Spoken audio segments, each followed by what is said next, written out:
con el curso del día de hoy. Bueno, el día de hoy vamos a hablar acerca de procedimientos que realizamos de manera frecuente en neumología con fines diagnósticos y o terapéuticos. Bien, Eh, mm, dentro de estos procedimientos, la mayoría, obviamente, prácticamente todos de ellos, vamos a hablar acerca de procedimientos invasivos, ¿no? Porque ya ustedes tendrán otra clase con otro docente acerca de los procedimientos de lo que viene a ser función pulmonar. ¿Listo? Entonces, vamos a hablar acerca de dos procedimientos frecuentemente realizados en neumología, que viene a ser la toracocentesis y lo que es la broncoscopía. Obviamente, hay otros procedimientos realizados en lo que es la especialidad de neumología, pero los que voy a mencionar actualmente son los más frecuentes y los que van a ver de forma constante en los hospitales, ¿no? Vamos a ver que la toracocentesis es un primer procedimiento por el cual vamos a obtener o se va a realizar para, en el caso del derrame pleural, obtener líquido para estudio, ¿no? Y determinar las características del líquido pleural, ¿cómo se llama? En el caso que el paciente presente una efusión pleural, ¿no? Si estamos frente a un exudado o un trasudado. La toracocentesis aparte también puede ser de dos tipos, diagnóstica y terapéutica. Entonces, si vemos de que el paciente presenta derrame pleural o presenta lo que es neumotoras, la toracocentesis va a ser el procedimiento mediante el cual voy a llegar al diagnóstico y o tratar, ¿no? Dependiendo de la patología del paciente. Si estoy frente a un paciente con neumotoras, obviamente, sobre todo un neumotoras a tensión, tengo que realizar una toracocentesis de emergencia, ¿no? Y posteriormente ya se le colocará algún tipo de dispositivo de drenaje torácico para tratar, obviamente, la presencia de neumotoras. Eso es en el caso de neumotoras. Pero principalmente la toracocentesis y lo que van a ver más comúnmente en lo que son las salas de medicina, se realiza para el estudio del derrame pleural. Y es diagnóstica cuando obtengo muestras para el estudio de determinado líquido pleural. Bien, y puede ser terapéutica en el caso que yo realice una toracocentesis evacuadora. Esto será en el caso de que tenga derrames pleurales de forma importante que repercutan hemodinámica y ventilatoriamente en mi paciente. ¿Listo? Hemos dicho de que puede hacerse con fines diagnósticos y o terapéuticos. Bien, ya hemos hablado que en el caso del derrame pleural es en el caso de derrames masivos o derrames importantes en el cual repercute de forma negativa en el patrón ventilatorio del paciente. ¿Listo? Porque obviamente si hay gran cantidad de líquido va a producir compresión del parénquima afectado y obviamente falla respiratoria o insuficiencia respiratoria en el paciente. En el caso de los neumotórax, la toracocentesis se realiza en el caso de neumotórax a tensión, ¿no? Como ya veremos más adelante en la clase, en los casos de neumotórax, sean completos o parciales, se puede esperar, inclusive se puede colocar drenajes torácicos, sean por catéteres pleurales o tubos de drenajes de mayor calibre. Bien, entonces, la idea de realizar la toracocentesis diagnóstica en el derrame pleural es ver las características del líquido pleural y obviamente mandarlas a analizar para determinar si estamos frente a un exudado o un trasudado. ¿Listo? Y dependiendo de los resultados del citoquímico, obviamente haré mayores pruebas. Dentro de lo que es la obtención del líquido pleural, dependiendo de la patología que yo sospeche, mandaré estudios de microbiología que pueden incluir examen directo y cultivo para gérmenes en líquido pleural o examen directo y cultivo para hongos, como también el estudio de baciloscopía en líquido pleural. Aunque la baciloscopía, como veremos en la clase, generalmente en el caso de tuberculosis pleural suelen ser negativas. Bueno, en el caso que yo sospeche que estamos frente a un problema neoplásico o de malignidad, se puede realizar estudios de Papá Nicolau o citología como Bloxel para poder determinar si hay la presencia de células malignas en el líquido pleural. Bueno, asimismo, el líquido pleural puede servir para el estudio de otro tipo de enfermedades, aunque no es algo que sea bastante frecuente mandar para estudio. En aquellos pacientes que tengan derrames pleurales en el contexto de colagenopatías, podemos realizar determinaciones de ANA, ¿no? Y o factor reumatoideo en líquido pleural. Vuelvo a repetir, no está dentro de lo que es el estudio rutinario del líquido pleural, pero tienen que saber que pueden realizarse ese tipo de estudios en caso estemos frente a alguna patología que no nos dé del todo claro cuál es la etiología del derrame pleural, ¿no? Y sobre todo si sospecho algunas enfermedades como vienen a ser las colegenopatías. ¿Bien?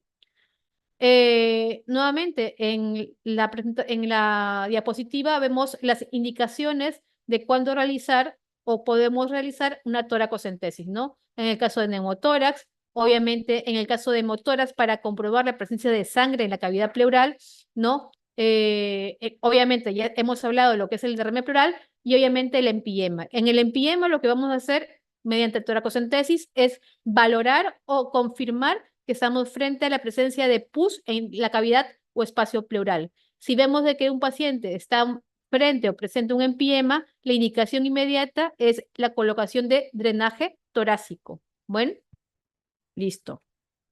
Entonces, en esta placa observamos que es un paciente que con una placa de tórax realizada en incidencia anteroposterior, donde vemos una radiolucidez o una radiotransparencia que abarca prácticamente todo el hemitórax derecho, ¿bien?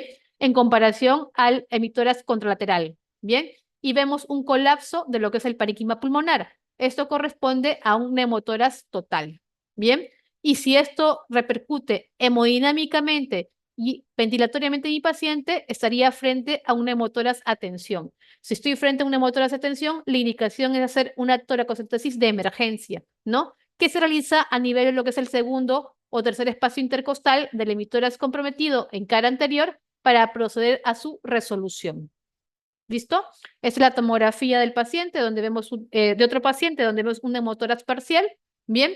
Para que vean cuáles son las indicaciones de toracocentesis y de drenajes torácicos en los pacientes con patología pleural.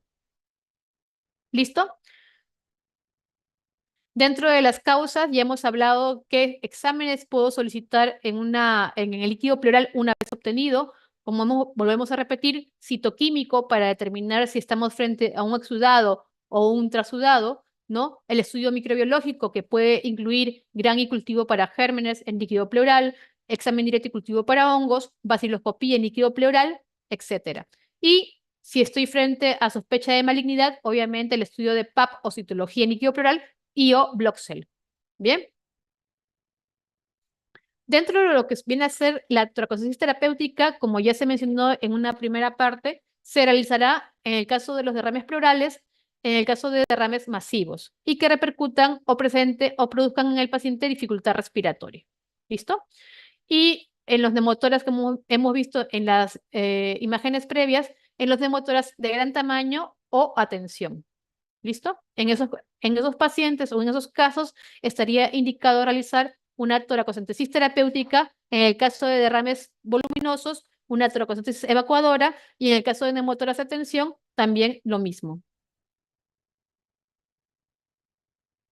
Bueno, el neumotórax de tensión es una emergencia médica en el cual, si sospecho que el paciente está frente a un neumotórax que produce colapso del parénquima pulmonar en su totalidad y repercute hemodinámicamente y ventilatoriamente en el paciente, debemos proceder a la evacuación del contenido de aire en la cavidad pleural. Se realiza, como hemos mencionado, en la cara anterior del tórax a nivel del segundo o tercer espacio intercostal por encima del reborde costal, del borde superior de la costilla, ¿no? Y procedemos a la extracción o salida de aire a través de un abocat o catéter y una jeringa. ¿Listo? Entonces, se realiza a nivel de lo que es el segundo espacio intercostal con la línea media clavicular, ¿no? Y insertamos el catéter a esta altura, conectado a un plerovac o jeringa de aspiración continua para proceder al drenaje del neumotórax en caso que este sea a tensión. Dentro, como todo procedimiento sea menos invasivo que otro, hay sus contraindicaciones. Cuando yo me veo obligado a no realizar toracocentesis en determinadas circunstancias, no son muchas, la mayoría de ellas son reversibles, bien, o sea, no son contraindicaciones absolutas, son relativas, ¿no? Pero tengo que considerar estas contraindicaciones al momento de plantear o realizar ese tipo de procedimiento. Por ejemplo, si tengo un paciente que no tiene la cantidad de volumen adecuada o es muy poca, ¿no? Sea un derrame pleural o un hemotórax, obviamente no voy a realizar la toracocentesis porque es más probable que produzca mayor daño en el paciente que beneficio. ¿Listo? Y probablemente ese tipo de alteraciones se resuelvan de forma espontánea, ¿no? O con tratamiento médico.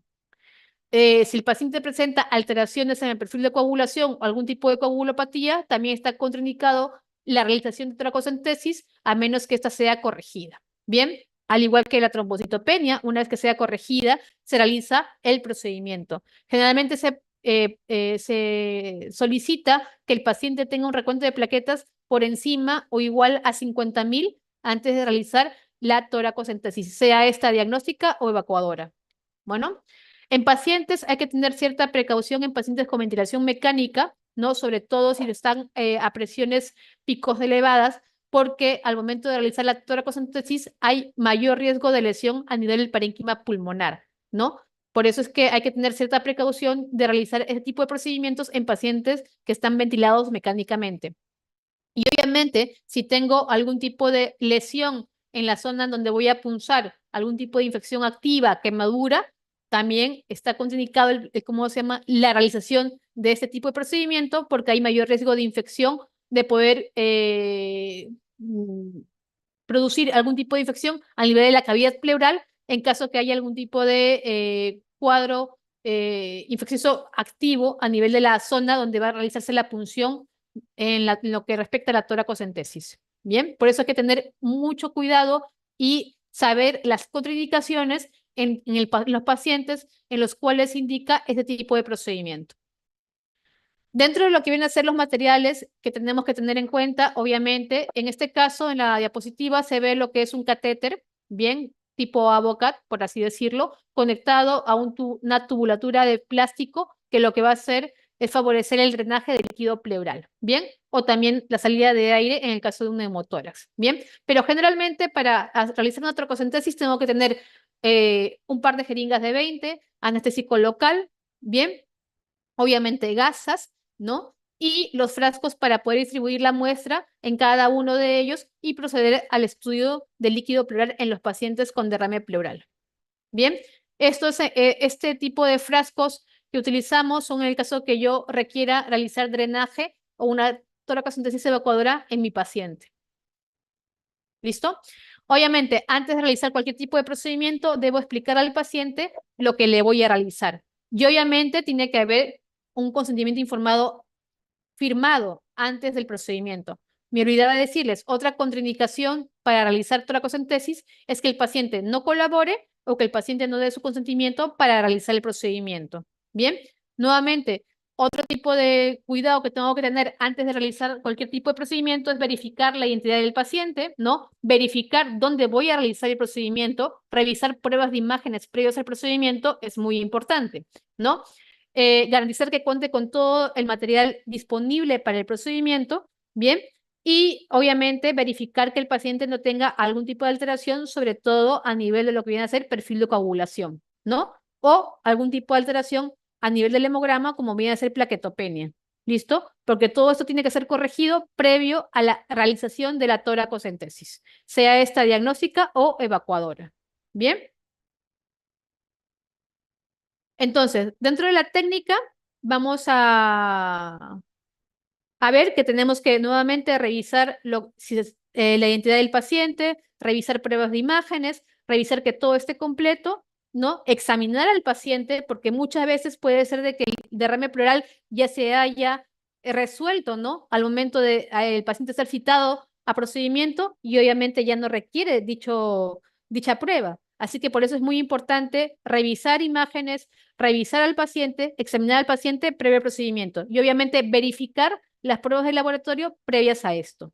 Bueno, entonces una vez que el paciente tiene todo completo, lo que vamos a pedir al paciente, ¿no? O le vamos a colocar al paciente, generalmente lo vamos a hacer en sedestación. Bien, de preferencia, la toracocentesis también se puede hacer en pacientes en decúbito dorsal o en cama, ¿no? pero de preferencia, si el paciente puede optar o puede tomar la posición de sentado, es mejor hacerlo en sedestación.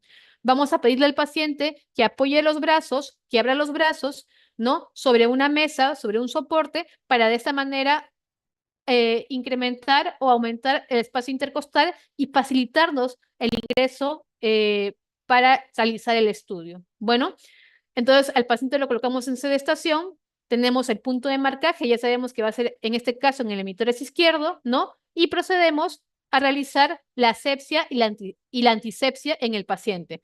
Siempre debemos recordar que nuestro punto de referencia va a estar ubicado por debajo del borde inferior de la escápula, que corresponde aproximadamente al sexto, séptimo espacio intercostal.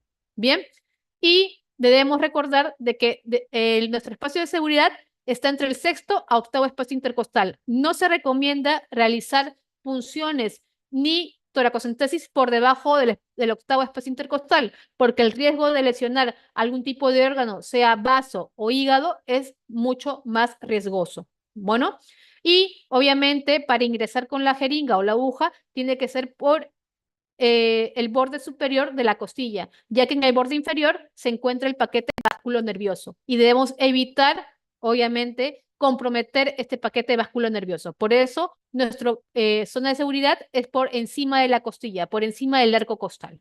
Bien, una vez que ya hemos ubicado a nuestro paciente, hemos localizado la zona de estudio, vamos a proceder a la asepsia y antisepsia. Bien, en este caso es un paciente con sospecha de tuberculosis pleural, ¿no? Vamos a estudiar lo que corresponde al hemitórax izquierdo. Bien, aquí vamos a proceder a lo que es la asepsia y antisepsia con alcohol yodado, puede ser con clorhexidina también, ¿no?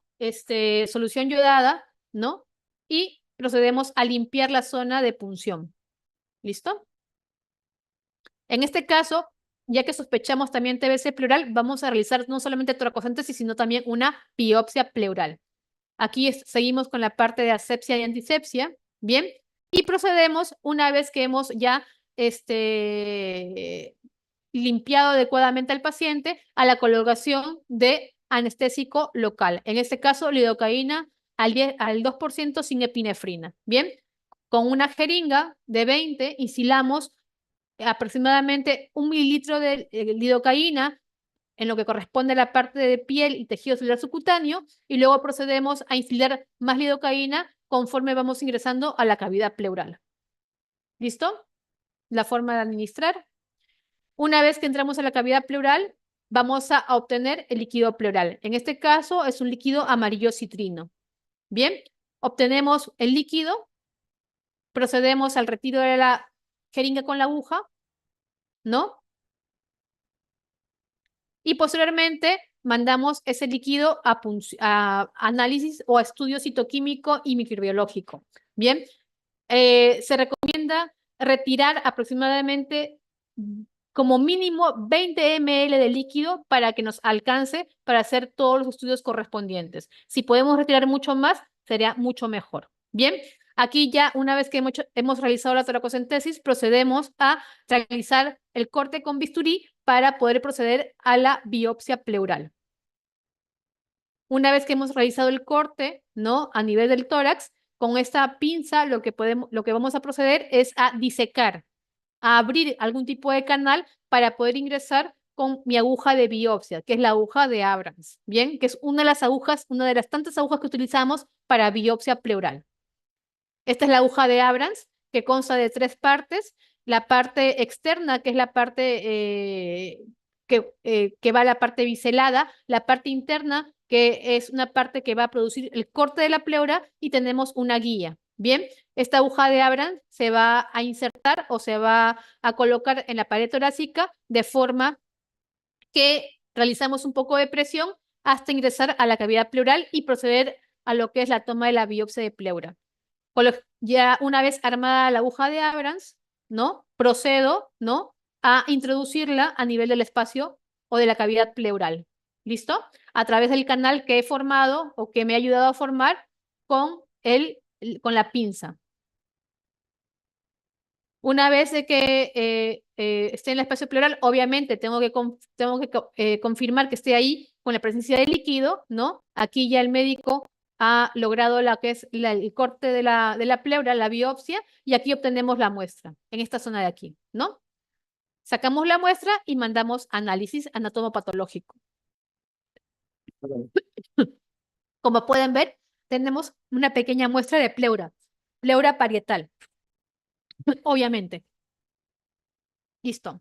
Una vez que procedemos o ya hemos concluido con el procedimiento, ponemos un apósito, ¿no?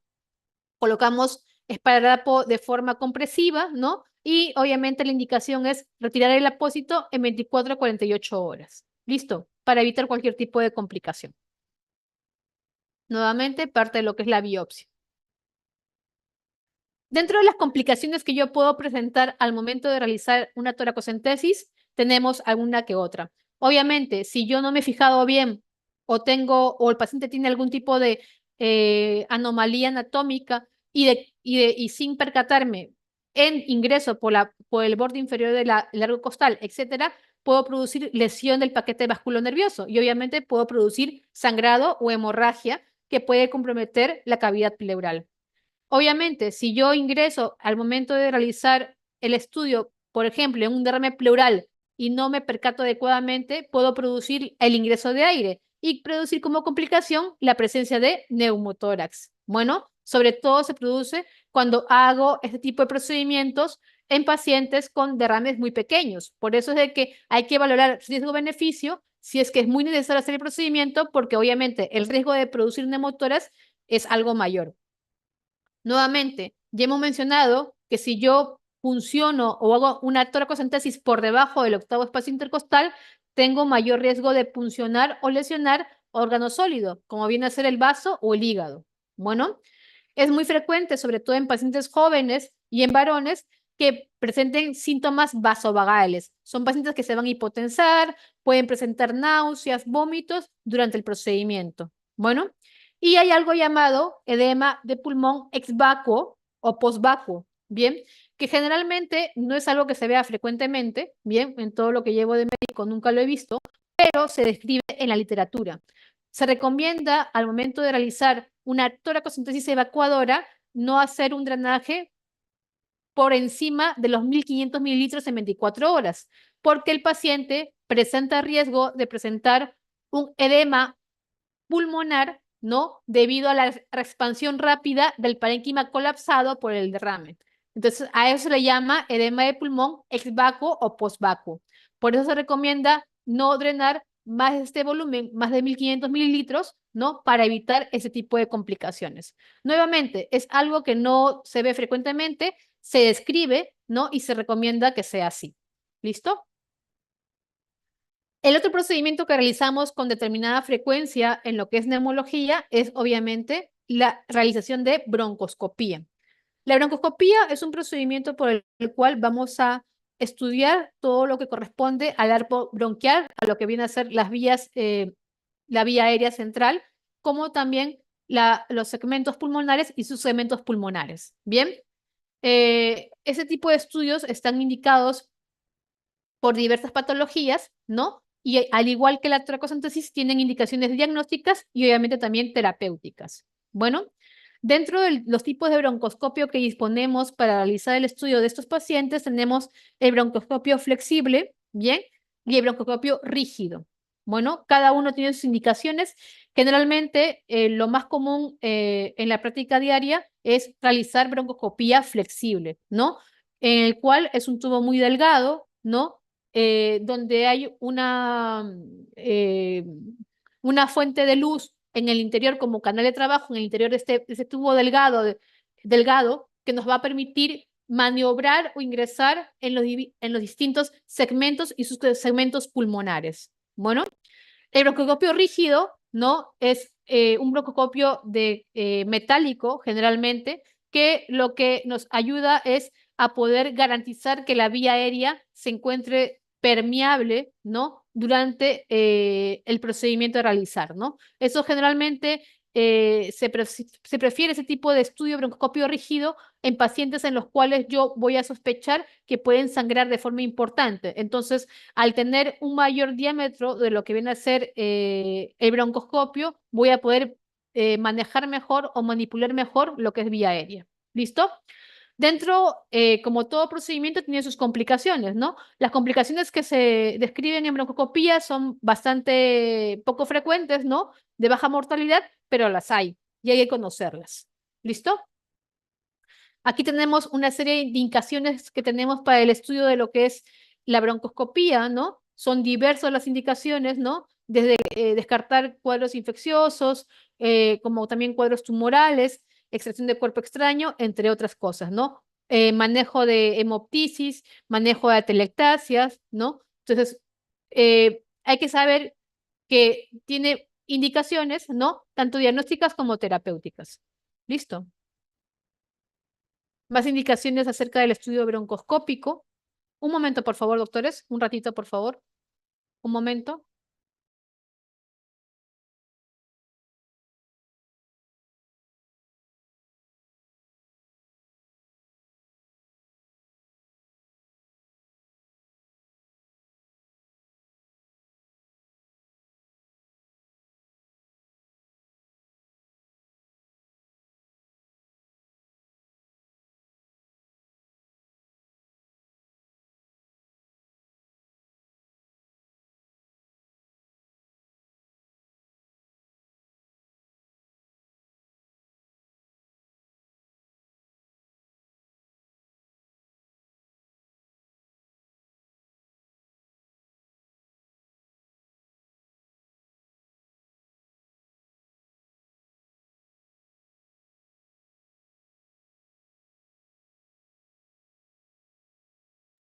Ahora sí, perdón, una interconsulta.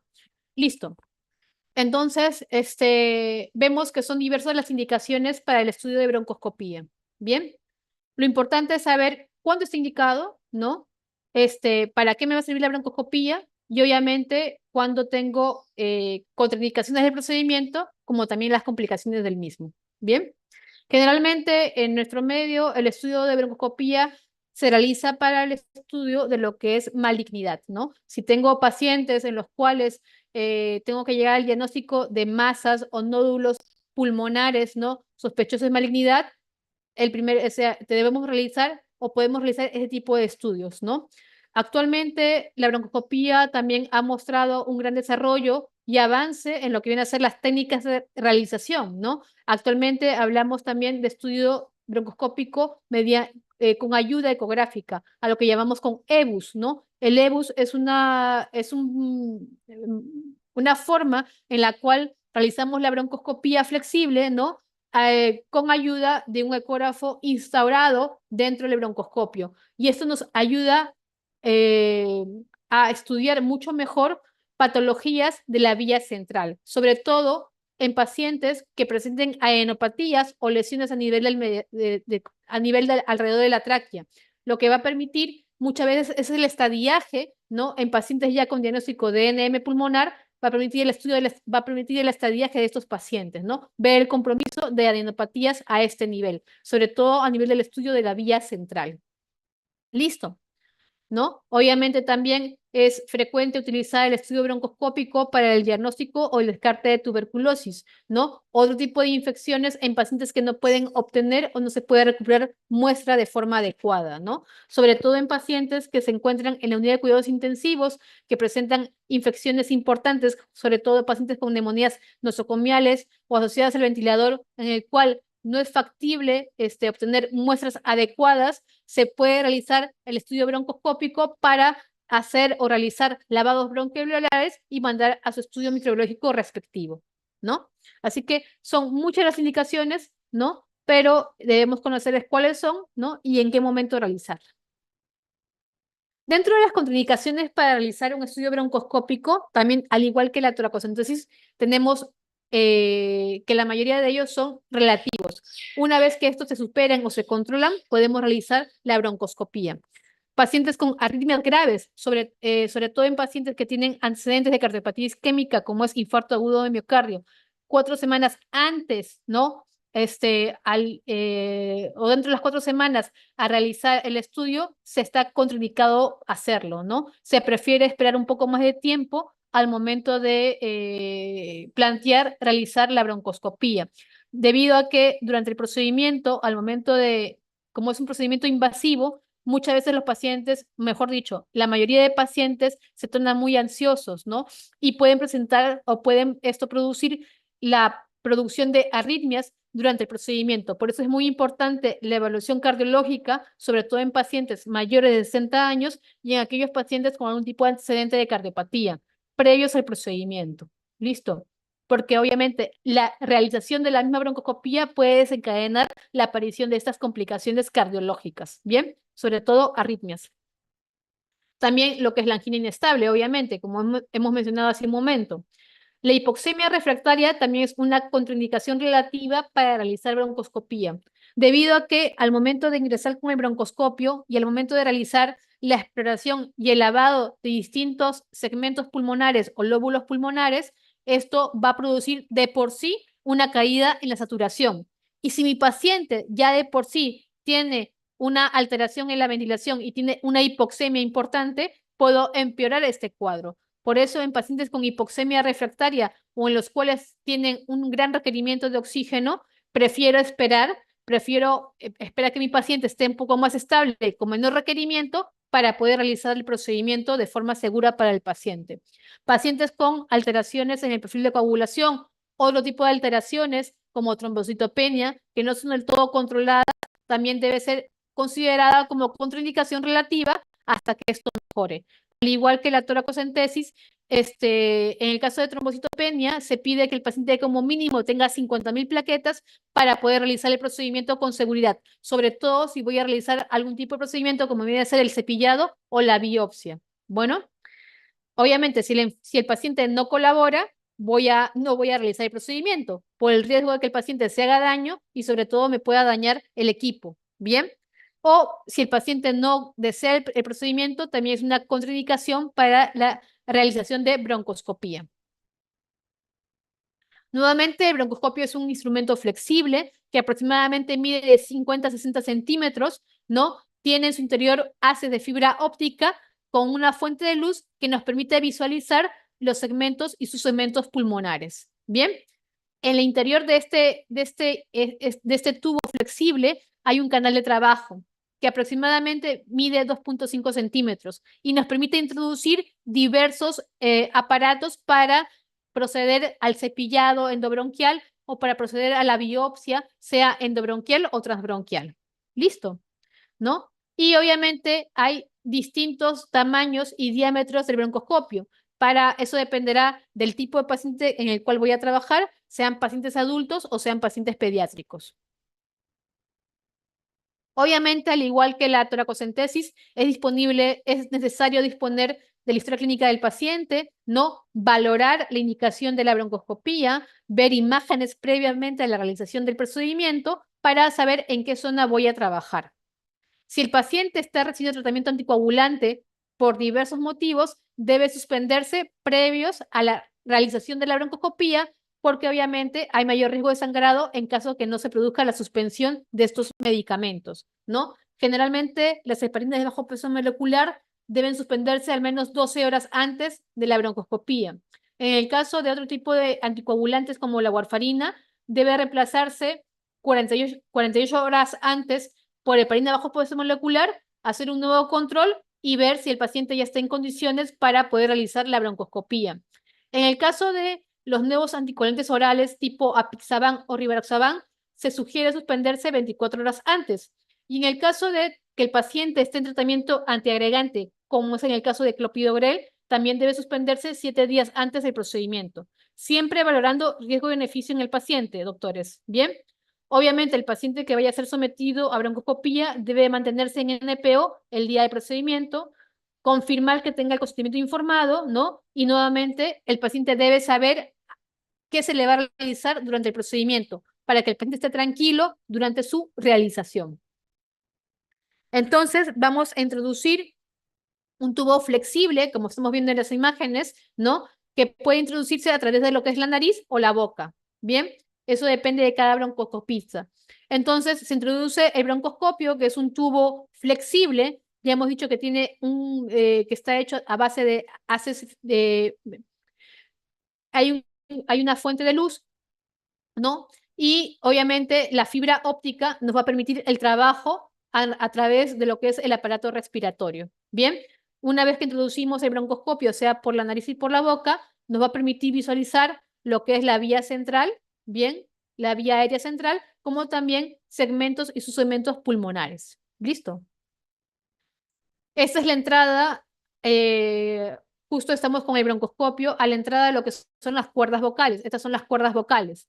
Y a través de las cuerdas vocales podemos visualizar lo que es la tráquea. Bien, aquí en la foto de la parte inferior podemos ver tranquilamente cuerdas vocales, bien, y vemos la cara anterior de la tráquea. Bien, una vez que llegamos a cuerdas vocales debemos introducir el broncoscopio a través de las cuerdas vocales para poder llegar a tráquea. Una vez que ya hemos logrado pasar tráquea, visualizamos los anillos traqueales, como pueden ver en la foto. Bien, vemos lo que es la mucosa traqueal. Avanzamos con el broncoscopio, llegando hasta la división, que es la carina, ¿no? Y vemos el bronquio principal derecho y bronquio principal izquierdo. ¿Listo? Nuevamente, progresamos, ¿cómo se llama? Con el broncoscopio y procedemos a estudiar o examinar cada pulmón, cada lóbulo pulmonar con cada segmento y subsegmento, hasta donde nos permita llegar el broncoscopio. ¿Listo? Generalmente la broncoscopía se realiza con el paciente en decúbito dorsal completamente, pero también se puede realizar con el paciente en sedestación, en caso que el paciente no pueda tolerar el decúbito dorsal por forma completa. ¿Listo? Y dentro de las complicaciones que podemos tener al momento de realizar una broncoscopía, obviamente tenemos el riesgo de producir sangrado, ¿no? O hemorragia o hemoptisis, ¿no? En el caso de que tenga que realizar algún tipo de biopsia, sea endobronquial o transbronquial. Se puede producir laringoespasmo, broncoespasmo, ya que al momento de realizar los lavados puede producirse hiperactividad bronquial en el paciente, sobre todo si tiene antecedentes algún tipo de enfermedad que ayude o sea, o tenga tendencia a producir broncoespasmo en el paciente. Ya hemos dicho que durante el lavado bronquioliar es normal que el paciente baje la saturación de oxígeno, por eso podemos producir hipoxemia o desaturación en el paciente, por eso es muy importante saber dónde vamos a trabajar, cómo vamos a trabajar, cómo vamos a realizar el lavado bronquioliar en el paciente. Obviamente, si voy a biopsiar, no puedo producir perforación bronquial, puedo producir al momento de biopsiar la presencia de neumotoras o neumomediastino como consecuencia o complicación de la biopsia, sea esta transbronquial, ¿no? En algunos pacientes se puede producir la presencia de fiebre o febrícula horas después del procedimiento. Generalmente es algo que se resuelve al cabo de las 48 horas, no es algo que sea de mayor importancia, ¿no?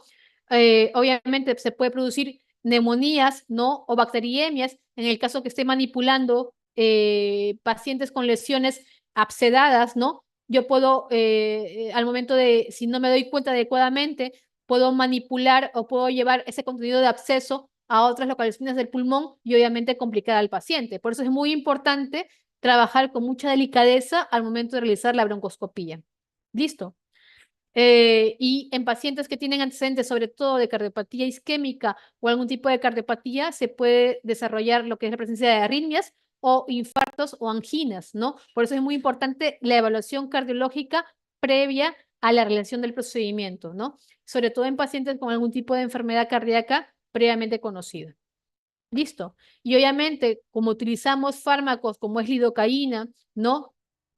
Entre otros, si aquel paciente que tiene algún tipo de hipersensibilidad o alergia a estos fármacos también puede presentar algún tipo de reacción secundaria a la administración de estos fármacos, estos medicamentos. Por eso es muy importante conocer la historia clínica del paciente previo a su realización. ¿Listo, doctores?